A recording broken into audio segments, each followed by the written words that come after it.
بس یہ ایک بہت پرفتن حالات کہنے چاہیے کہ ہم جتنا بھی یعنی عوام کو جتنی میری استعداد ہے، میری یعنی علمیت ہے، جتنا میں چاہتا ہوں، لیکن یہ ضروری نہیں ہے کہ جو میں چاہتا ہوں آپ سب ویسے بن جائیں۔ ایسا جب ہم یعنی یہ بات سمجھانے کی کوشش کرتے ہیں کہ یہ جتنی بھی اس طرح کی جدید چیزیں ہیں، اس کے یقیناً بہت سارے فوائد ہوتے ہوں گے اور آپ نے اس کے فوائد دیکھے ہوں گے، لیکن دینی اعتبار سے اس کے نقصانات بہت ہیں۔ اس میں ہر نااہل آدمی جو ہے وہ اس بات کا اہل بن گیا کہ وہ مطلب نہ صرف یہ کہ خود فتوے دے رہا ہے بلکہ صحیح علماء کا رد کر رہا ہے، صحیح علماء پر تبصرے کر رہا ہے، اور جو جس کے منہ میں آتا ہے وہ بلا کسی اس کے روک ٹوک کے بکواس کرتا ہے، اور ایسے لوگوں کو حوصلہ افزائی کہاں سے ہوتی ہے؟ عوام سے ہوتی ہے۔ یعنی آپ لوگوں کا مطلب یہ کہ عوام سے ان کو حوصلہ افزائی ہوتی ہے، اور عوام جو ہے ایسے لوگوں میں سے کسی کا بائیکاٹ نہیں کرتا۔ عوام صرف دو چار باتیں کسی کی اس طرح کی سن لیتے ہیں، کہتے ہیں یار کیا اس نے بات کی۔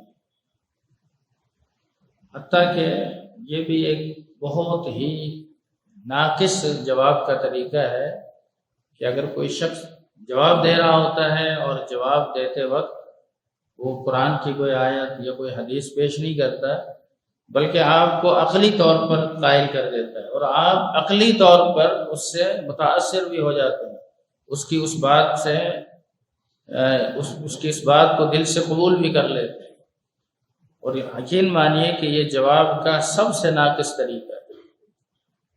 عقلیات کی کیا حیثیت ہے، اور جو عقلیات سے شریعت کے معاملات کو ثابت کرے، اس سے بڑا مطلب ہم تو یہ کہیں گے کہ اس سے بڑا لا علم شخص کون ہے؟ وہ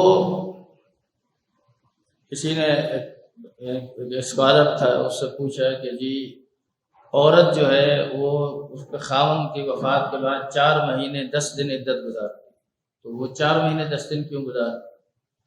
اب اس کا جواب یہ ہے کہ اللہ تعالیٰ نے قرآن مجید کے اندر ارشاد فرمایا ہے کہ جو عورت جس عورت کا خاوند فوت ہو جائے، والذین یتوفون منکم ویذرون ازواجا یتربصن بانفسہن 4 اشہر وعشرا، جس عورت کا خاوند فوت ہو جائے وہ 4 مہینے 10 دن عدت گزارے۔ پھر اس عدت گزارنے کی تفصیل کیا ہے وہ حدیث کے اندر موجود ہے کہ وہ کسی قسم کی زیب و زینت نہیں کرے گی اور سادگی کے ساتھ اپنے گھر میں عدت گزارے گی۔ مزید اس عدت کے تعلق سے وضاحت یہ ہے کہ اگر وہ عورت حالت حمل میں ہے تو اس کی عدت جب تک وہ بچے کو جنتی نہیں اس وقت تک۔ اب کسی اسکالر سے لوگوں نے پوچھا، لوگوں کو بیماری پڑی ہوئی ہے، اسکالروں سے جواب سننے، اس نے کہا جی اس میں حکمت یہ نہیں کہا کہ اللہ کا یہ حکم ہے قرآن میں آ گیا حدیث میں آ گیا، نہیں، اب حکمت سنیے۔ حکمت یہ ہے کہ بچے کی پیدائش کے مراحل ہیں، ہاں جی مراحل ہیں۔ کیا مرحلہ ہے؟ پہلا مرحلہ ہے 40 دن تک وہ نطفے کی شکل میں ہے، 40 دن تک وہ علقہ کی شکل میں ہے، 40 دن تک وہ مضغہ کی شکل میں ہے۔ وہ سارا حساب کتاب کر کے نا اس نے تفریق جمع کر کے کہا دیکھو یہ 4 مہینے 10 دن کا پیریڈ بن گیا۔ لوگ سن رہے کہتے ہیں آج پہلی دفعہ پتہ چلا کہ اس کے اندر یہ حکمت ہے۔ یہ ایک بندہ ان کی بات سن کر مجھے آ کر وہ سنا رہا، کہتا ہے آج تک کسی عالم نے ہمیں یہ بیان نہیں کیا۔ میں نے کہا اس کے اندر کون سی ایسی بات ہے جس سے آپ متاثر ہوتے ہیں؟ اس نے یہی والی بات کی۔ میں نے کہا نہیں، یہ اس میں لاجک ہے ہی نہیں۔ چلے آپ کی لاجک کو ہم ثابت کرتے ہیں۔ آپ بتائیے ایک عورت حالت حمل میں تھی، شوہر کی وفات کے 10 دن بعد اس نے بچے کو جنم دیا، ٹھیک ہے، اب کتنے دن عدت گزارے؟ کہتا ہے اس کی عدت ختم ہو گئی۔ میں نے کہا آپ کی لاجک بھی ختم ہو گئی، آپ کی لاجک کی کیا حیثیت؟ تو ان چیزوں سے متاثر ہونے کی ضرورت نہیں ہے۔ اصل یعنی قرآن اور سنت کے ماننے والے کا مطلب یہ ہے کہ وہ سامنے والے سے پہلے پوچھے کہ یہ بات اللہ کی کتاب میں لکھی ہے یا رسول اللہ صلی اللہ علیہ وسلم کا فرمان ہے یا یہ بات کتاب و سنت سے اخذ کی گئی ہے، تو ٹھیک ہے، پھر قابل قبول ہے، پھر اس کو ماننا چاہیے۔ اگر نری ایک انسان کی اپنا عقلی تجزیہ ہے اور اس تجزیے کے حوالے سے وہ بات کر رہا ہے، کسی نے کہا جی جمعے کا خطبہ جو ہے وہ عوام کی طرف منہ کرتے ہیں، کسی نے یہ بتایا کہ جمعے کا خطبہ عربی میں نہیں ہونا چاہیے، وہ جو ہے نا اپنی اپنی زبان میں ہونا چاہیے۔ یہ تو صحیح ہے، اپنی اپنی زبان میں ہونا چاہیے۔ اچھا، اب اس میں حکمت کیا ہے؟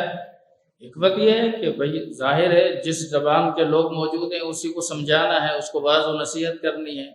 حدیث میں بھی یہی ہے کہ واعظ و نصیحت کرنی۔ اب وہ کہتا ہے حکمت یہ ہے کہ نماز میں چونکہ آپ اللہ کو پکار رہے ہیں تو وہ عربی کے اندر ہے، یہاں لوگوں کی طرف رخ ہے، اس لیے اس زبان میں بولنا چاہیے۔ اب یہ کوئی توجیہ ہے؟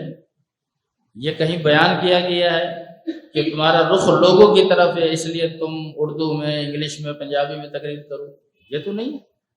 اردو میں، انگلش میں، پنجابی میں، جو بھی زبان ہے اس زبان میں تقریر کریں، لیکن وہ وعظ و نصیحت ہے، اور وعظ و نصیحت اسی زبان میں ہوتی ہے جس زبان والے لوگ موجود ہیں۔ لیکن اس طرح کی اپنی طرف سے نا، اپنے ذہن سے کوئی خاکہ بنانا، اپنے ذہن سے کوئی جواب تراشنا اور پھر اسے بیان کرنا کہ یہ اس کے اندر بہت زیادہ علمیت ہے، اس میں کوئی علمیت نہیں۔ اس لیے میں نے بعض دفعہ بعض جگہوں پر، اب تو اکثر جگہوں پر ہی دیکھنے میں آیا کہ ایسے لوگوں نے ممبر و محراب پر بٹھایا، جو شاید ممبر و محراب تو بہت بڑی بات ہے، وہ مسجد کے باہر بیٹھنے کے بھی صحیح معنی میں حقدار نہیں تھا۔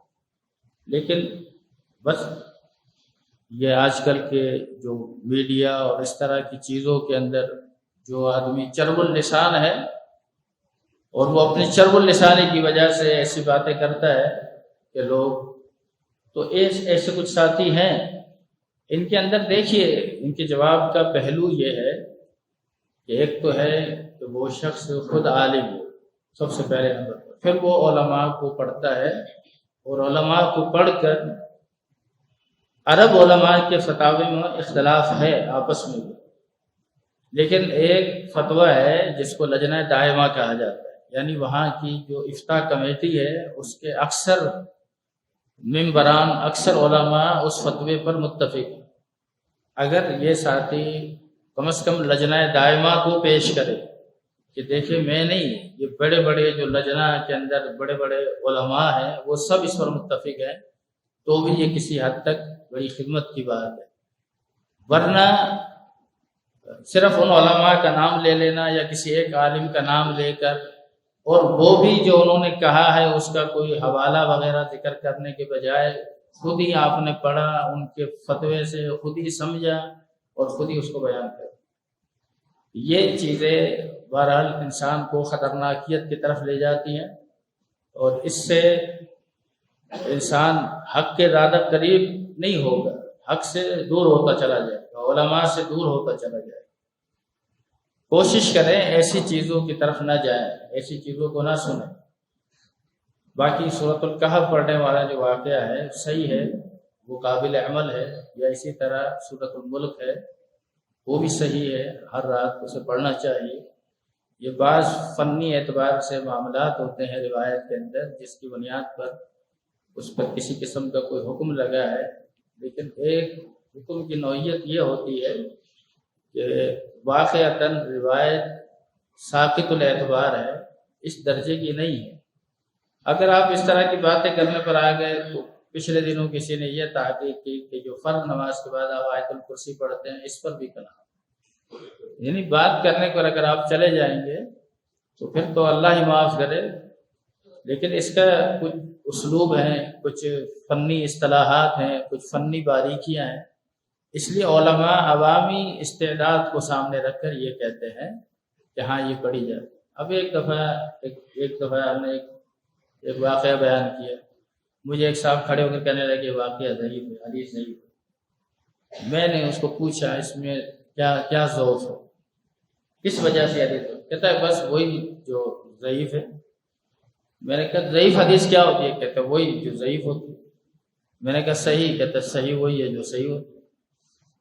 تو صحیح کس وجہ سے ہے، ضعیف کس وجہ سے ہے، یہ نہیں، اس نے کسی سے سن لیا تھا کہ یہ ضعیف ہے، ضعیف، اس نے کہا یہ صحیح ہے، صحیح۔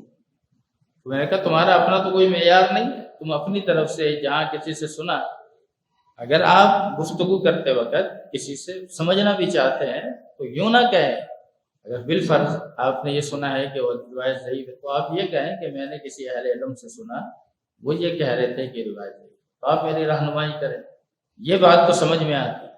لیکن فوراً آپ نے فتویٰ جڑ دیا یہ ضعیف ہے۔ اب میں اس عالم کو تو نہیں جانتا، میں تو آپ کو جانتا ہوں، میں تو آپ سے پوچھوں گا نا بھائی کس وجہ سے ضعیف ہے، یا ضعیف حدیث کیا ہوتی ہے؟ کہتا وہی جو ضعیف ہوتی ہے۔ صحیح کیا ہوتی ہے؟ وہی جو صحیح ہوتی ہے۔ اس طرح نہ کریں، اس طرح تو پھر آپ ایک ایسا دروازہ کھول دیں گے جو پھر کبھی بند نہیں ہو سکتا۔ پھر جس کے منہ میں جو آئے گا وہ اس کو صحیح کہہ دے گا، جس کے منہ میں جو آئے گا اس کو ضعیف کہے گا۔